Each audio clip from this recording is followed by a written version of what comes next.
Our top stories this week. Arizona has officially snatched way more kids than they can possibly handle, and it still has a backlog of 15,000 cases in the system. So now Arizona's new child welfare boss wants the state to scrap laws and rules that require CPS agents to do a full investigation of every report of child neglect. In Georgia, the Walker County Child Welfare Director has been demoted after complaints from the community. And in Texas, the House is considering protecting faith-based adoption agencies from having to give kids to gay couples. In Manitoba, Canada, the child protective industry doesn't even know how many foster kids they have living in hotels outside of Winnipeg. In Manitoba, Canada, the child protective industry doesn't even know how many foster kids they have living in hotels outside of Winnipeg, while one family whose first child died while in Manitoba's foster care system is now reliving the nightmare after their newborn was just snatched. In Colorado, more former foster kids have criminal records than high school diplomas. And in Africa, the government of Congo is set to allow the completion of the adoptions of about 71 children despite a ban that was implemented in 2013. In Indiana, a former foster mother has been charged with beating and critically injuring a 2-year-old boy. In Louisiana, a foster mother who was arrested last week was rebooked on a murder charge in the death of a 22-month-old girl. The real mother in that case says that she warned CPS agents about the bruises on the toddler several times, but they did nothing.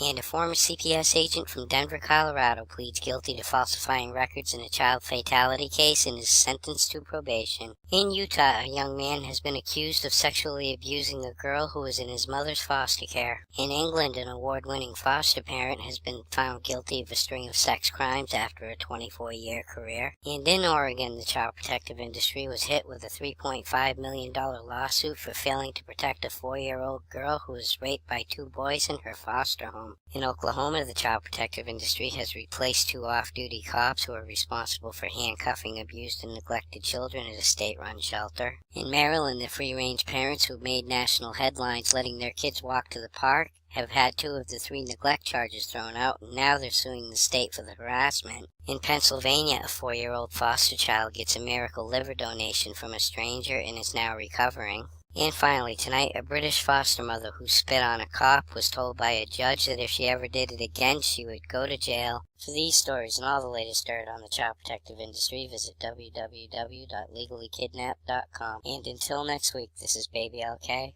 over and out.